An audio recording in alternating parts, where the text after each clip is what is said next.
I pozdrav svima ljudi, ja sam Đokiša i u ovom videu ću da vam pokažem najbolje screen rekordere za snimanje, na primjer, igrica, tako da hajde da se bacimo u još jednu YouTube školu video lekciju.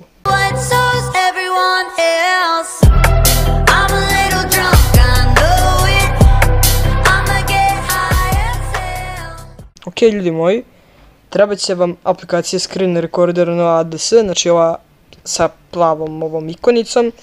Ta aplikacija će da vam treba za snimanje. Što se tiče mene, ja koristim DoRecorder koji je mnogo bolji od svih ovih aplikacija, ali nažalost DoRecorder više ne može da se nađe, tako da jebi ga, možete ovaj screen recorder, dobar je, tako da sad ćemo da ga testiramo da vidimo šta sve on može. Zatim kad ste skinuli taj screen recorder, dozvolite mu da upravlja vašim podešavanjima, šta već, i idete ovdje na podešavanja, settings.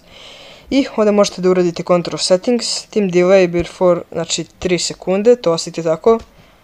Advance, dobro, i to ostavite, magic button, dobro, stop option. Video settings, to vam je najbitnije, znači video settings, ovo, file name format, znači to je najbitno. Dobro, rezolucija je jako bitna.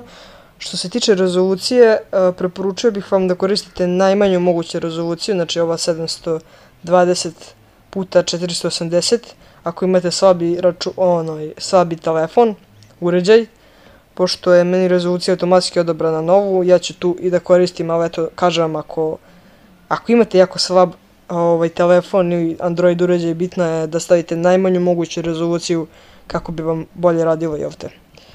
Onda orientation, to ne dirate.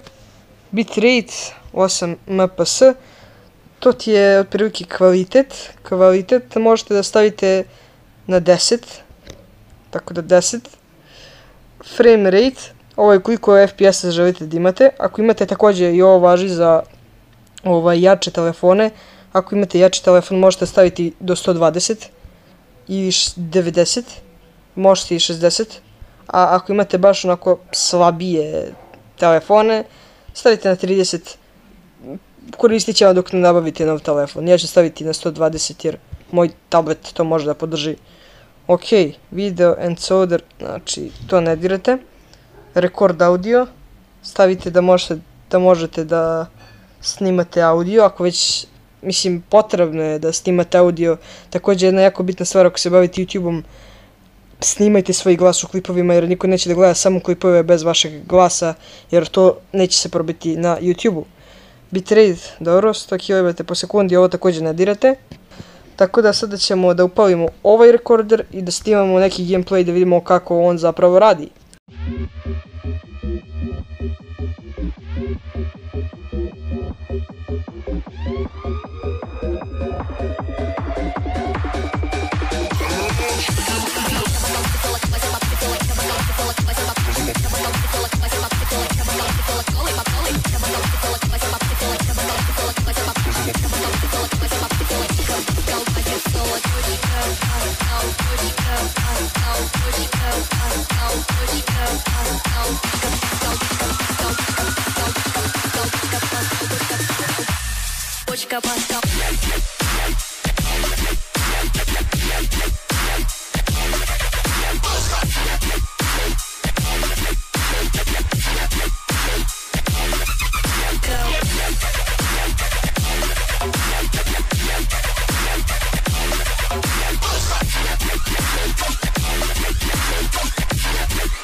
Ok ljudi, vidjeli ste kako radi solidno, za gaming na Androidu radi solidno, znači imate postavke da podešavate kako se vama hoće, kako vaš telefon radi, pre samog snimanja testirajte podešavanja koje vam najbolje paše za vaš uređaj, jer nemojte odmah vi sad uključite najjače sve, idemo da snimamo. Prvo testirajte kako vam radi kvalitet, kakav vam je FPS dok snimate i jednostavno podešavajte onako kako vama odgovara i vašem uređaju. Tako da što se tiče vlogera, da, znači što se tiče onih koji ne igraju igrice, što vloguju, za njih bih samo preporučio najobičniji telefon, ne mora sve da bude neki najjača kamera od iPhone-a, tako nešto, već neki osrednji telefon na kom bi mogli da snimaju vlogove i to je to. U sljedećem klipu ćemo da se bavimo editovanjem videa, tako da ostanite uz serijal YouTube škola.